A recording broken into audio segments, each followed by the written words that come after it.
تو ہر زندہ ہونے والے مردے کو ایک نور عطا کرتا ہے، اور وہ نور لے کر عوام الناس میں بنی نوع انسان کے اندر پھرتے ہیں اپنی روشنی کو لیے ہوئے، اور ہر آدمی ان کی روشنی سے ان کو پہچان سکتا ہے۔ یہ نور ہے جس کے حق میں غلبے کا وعدہ ہے۔ بس اگر جماعت احمدیہ نے تبلیغ کرنی ہے تو اس نور سے لازماً حصہ لینا ہوگا، اور تبلیغ تو ہمارا فرض منصبی ہے، ایسا فریضہ جس سے کوئی بھی آزاد نہیں۔ چھوٹے بچے بھی اپنی توفیق کے مطابق تبلیغ کر سکتے ہیں اور کرتے ہیں، اور اللہ کے فضل سے ان کی بھولی بھالی صاف باتوں کا بھی دوسرے بچوں پر گہرا اثر پڑتا ہے۔ مگر میں نے دیکھا ہے کہ جو عیسائی متعصبین سے بحثوں میں مبتلا رہتے ہیں، بسا اوقات کبھی بھی اس کا نیک انجام نہیں ہوا، مگر جو اپنے کردار کے ساتھ اثر انداز ہو جاتے ہیں، ان بچوں پر نیک اثر ڈالتے ہیں، ان کو اپنے گھروں پہ بلاتے ہیں، ان کی کایا پلٹ جاتی ہے۔ بچپن ہی سے ان کے اندر اسلام کی محبت پیدا ہونی شروع ہو جاتی ہے۔ ابھی کل ہی ایک علاقے کے اسکول کے بچے مجھے ملنے آئے، اور 3 بچے عیسائی تھے اور 3 احمدی بچے تھے، اور ان تینوں نے یہ بتایا کہ یہ ہمارے دوست ہیں، ان کو دیکھ کر ہمیں توجہ پیدا ہوئی ہے، ان کے ساتھ رہ کر ہمیں دل میں خواہش پیدا ہوئی کہ آپ سے بھی ملاقات کریں۔ اور ملاقات کے وقت میں حیران ہوا، ان کے طرز گفتگو، ان کا انداز ایسا سلجھا ہوا تھا، اور لگتا تھا پہلے ہی ایک تعلق قائم ہو چکا ہے۔ تو بچے بھی خدا کے فضل سے تبلیغ کی صلاحیت رکھتے ہیں، اور اپنے اپنے دائرے میں اپنے نیک عمل اور نیک نمونے کے ذریعے وہ اپنے ماحول کو روشنی عطا کر سکتے ہیں، اگر وہ خود روشن ہو چکے ہوں۔ بس روشنی شرط ہے، نور شرط ہے، پھر جتنا بھی آپ سفر کریں گے وہ نور ہی کا سفر ہوگا۔ جہاں جائیں گے آپ کو مردوں کو زندہ کرنے کی طاقت عطا کی جائے گی، جیسا کہ اللہ تعالیٰ فرماتا ہے یہ کام اللہ تعالیٰ ہی کرتا ہے دراصل، لیکن جب مردہ زندہ ہوتا ہے تو اس کو نور مل جاتا ہے۔ بس اس میں 2 پہلو ہیں جن کو میں نمایاں طور پر آپ کے سامنے رکھتا ہوں۔ جرمنی کی جماعت سے خصوصیت سے یہ بار بار سوال اٹھایا گیا ہے کہ ان لوگوں کی تربیت کیسے کی جائے، اور تربیت کے متعلق انہوں نے بہت ہی عمدہ کاروائیاں بھی کی ہیں، مگر تربیت کا آخری مرکزی نقطہ وہی ہے جو اس آیت میں بیان ہوا ہے کہ اگر تم اپنے نور سے کسی کو زندہ کرو گے جو خدا کی طرف سے تمہیں عطا ہوا ہے، تو زندہ ہونے والا ضرور نور حاصل کر لے گا، اور اگر دلائل سے کرو گے تو دلائل کی مار میں وہ تم سے دور بھی ہٹ سکتا ہے، مگر جسے خدا کا نور نصیب ہو جائے وہ کبھی دور نہیں جا سکتا۔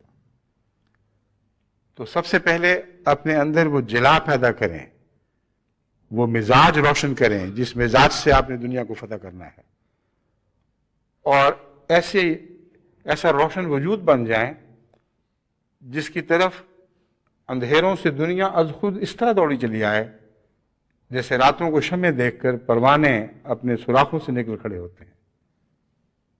وہ جو اڑنا نہیں جانتے ان کو بھی اللہ پر عطا کر دیتا ہے، اور وہ نور پر ایسا فدا ہوتے ہیں کہ مسلسل اس کی طرف جاتے ہوئے اپنی جانیں بھی فدا کر ڈالتے ہیں، اور وہی نور کی محبت ان کے دل میں جو پیدا ہوتی ہے، اسی کے نتیجے میں، اسی تعلق میں پھر ان سے وہ نسلیں پیدا ہوتی ہیں جو آگے بڑھتی ہیں اور ان کی نشو و نما اور ان کے دوام کا موجب بن جاتی ہیں۔ ان کی تولید کا نظام اس نوری محبت کے ساتھ منسلک فرما دیا گیا ہے۔ بس آپ کو بھی ویسا ہی نور بننا ہوگا کہ اندھیروں سے از خود پروانے نکل کر آپ کی طرف آئیں۔ پروانوں کو کوئی بلانے والی آواز شمع کے رخ سے ہٹا نہیں سکتی۔ ناممکن ہے کہ پروانے نور کو دیکھ لیں اور رستے میں کچھ ان کو بہکانے والے اور بھڑکانے والے اور وساوس پیدا کرنے والے یہ دل میں بات پھونک دیں کہ یہ شمع تو تمہیں جلا دے گی، بہت بری ہے، قربانیاں دینی پڑیں گی، اس کی طرف نہ ہی جاؤ تو اچھا ہے۔ جو مرضی کریں انہوں نے تو جانا ہی جانا ہے، کیونکہ نور کے ساتھ اندھیروں میں رہنے والے جن کے اندر نور کی پہچان کی صلاحیت ہو، ایک عشق کا تعلق رکھتے ہیں، اور عشق ہر قسم کی دلیل پر غالب آ جاتا ہے۔ وہی مضمون جو ایک شعر میں نے پہلے بھی آپ کے سامنے رکھا، اس موقع پر ہمیشہ وہ یاد آتا ہے کیونکہ بہت ہی لطف اور بڑا طاقتور شعر ہے۔ یہ تو نے کیا کہا نا سے، نہ جانا کوئی جانا میں۔ اے ناصد کیا بات کہہ گئے ہو تم کہ اپنے محبوب اپنے معشوق کے کوچے میں نہ جاؤں؟ ہمیں تو راہ رگوں کی ٹھوکریں کھانا مگر جانا، ہمیں تو رستہ چلتے مسافر ٹھوکریں مارتے رہیں، تب بھی ہم نے جانا ہی جانا ہے۔ بس وہ جو کہتے ہیں کہ فلاں مولوی نے بہکا دیا، ترک علماء رستے محال ہو گئے، افغان علماء آ گئے، فلاں علماء نے جو بوسنین یا البینین علماء تھے انہوں نے آ کر لوگوں کو بہکا دیا، ان کو میرا جواب یہ ہے کہ اگر آپ نور کے ذریعے تبلیغ کریں، اپنی طبیعت کے نور کو سیخل کریں، تو مجال نہیں کسی کی کہ ان کو بہکا سکے۔ ان کا تو وہی حال ہوگا کہ ہمیں تو راہ رگوں کی ٹھوکریں کھانا مگر جانا۔ اور خدا کے فضل سے ایسے لوگ پیدا ہو چکے ہیں، اور بسا اوقات جہاں یہ اس قسم کی منفی اطلاعیں ملتی ہیں کہ فلاں حائل ہو رہے ہیں فلاں حائل ہو رہے ہیں، وہاں ایسی مثبت اور دل کو پگھلا دینے والی نشانیاں بھی ملتی ہیں، نظر آتی ہیں، یا ایسی روایات میں جو بھیجی جاتی ہیں کہ بعض نو مسلم بوسنینز کے پاس علماء پہنچے، بعض غیر ملکوں کے نمائندے تھے، جب ان سے باتیں کی اور ان سے روکا کہ دیکھو اس رستے پہ نہ جائیں، تو انہوں نے جواب دیا کہ تم کدھر سے کس سے روکنے کے لیے میں آئے ہو؟ خبردار ہے جو آئندہ اس طرف رخ کیا، ہم نے تو روشنی پا لی ہے، ہمیں تو جس چیز کی تلاش تھی ہم نے دیکھ لیا ہے، اب تم جو چاہو کرو، ہم ان سے پیچھے نہیں ہٹ سکتے، ہم نے ضرور جانا ہی جانا ہے۔ اور یہی وہ لوگ ہیں جو اپنے ساتھ اور لوگوں کو تیار کرتے چلے جا رہے ہیں۔ جتنی آوازیں اٹھ رہی ہیں کہ نہیں جانا نہیں جانا، یہ رستہ نہ پکڑو، اتنے ہی زور اور شدت کے ساتھ ان لوگوں کا رجحان ہو رہا ہے جو نور یافتہ ہیں اور جن کو احمدیت کے نور کا مزہ حاصل ہو چکا ہے، ان کی کایا پلٹ چکی ہے، ان کے آثار بدل گئے ہیں۔ حیرت ہوتی ہے ان سے مل کر، بعض کے اندر ایسی فدائیت ہے جیسے کوئی اعلیٰ پرورش یافتہ پیدائشی احمدی ہو، بعض ان کو بھی مات کرتے دکھائی دیتے ہیں۔ تو نور میں زندہ کرنے کی صلاحیت ہے، اس لیے کہ یہ نور مصطفی ہے۔ اگر یہ نور مصطفی نہیں تو اس نور کے کوئی معنی نہیں، بے حقیقت ہے۔ اور نور مصطفی محمد رسول اللہ صلی اللہ علیہ وآلہ وسلم سے تو حاصل کیا جائے گا۔ یہ وہی نور ہے جس کا قرآن کریم میں دوسری جگہ ذکر آ چکا ہے کہ وہ تنہا روشن ہوا تھا خدا کی نمائندگی میں، وہ ایک تھا جس کے اندر اللہ کا نور چمکا ہے، اور دیکھتے دیکھتے دوسرے گھروں میں، ایسے گھروں میں وہ نور روشن ہو گیا جن کے متعلق خدا نے فیصلہ کر رکھا تھا کہ ان کے مرتبے اور مقام کو ہمیشہ بڑھاتا رہے گا۔ بس آج وہ دور پھر آیا ہے، آج فتح اسی نور کی ہوگی جس نور کی فتح کل ہم دیکھ چکے ہیں، جس نور میں یہ صلاحیت تھی کہ 1 سے 2 اور 2 سے 4 ہوتا چلا جائے۔ وہ صلاحیت آج بھی زندہ ہے کیونکہ وہ نور زندہ ہے۔ بس اسے اپنا لو تو تمہاری تبلیغ کی تمام مشکلات رستے سے ہٹ جائیں گی۔ ایک خاتون کے متعلق کل ہی خط ملا کہ بالکل ان پڑھ ہیں، کچھ نہیں ان کو آتا، مگر احمدیت کو انہوں نے صداقت سمجھ کے جب سے قبول کیا ہے وہ عاشق ہو چکی ہیں، اور سارے شہر میں انہوں نے تبلیغ شروع کر رکھی ہے۔ ایسی ایک بوسنین خاتون سے بھی امیر صاحب جرمنی نے گزشتہ دورے پر تعارف کروایا تھا، اب بھی ان کے متعلق یہی اطلاع مل رہی ہیں، وہ دن رات فدا ہیں احمدیت اور اسلام کے نور پر، اور اس نور کو آگے پھیلاتی چلی جا رہی ہیں۔ بس آپ شمعوں سے شمع پیدا کریں، یہ راز ہے جو قرآن نے ہمیں سمجھا دیا ہے۔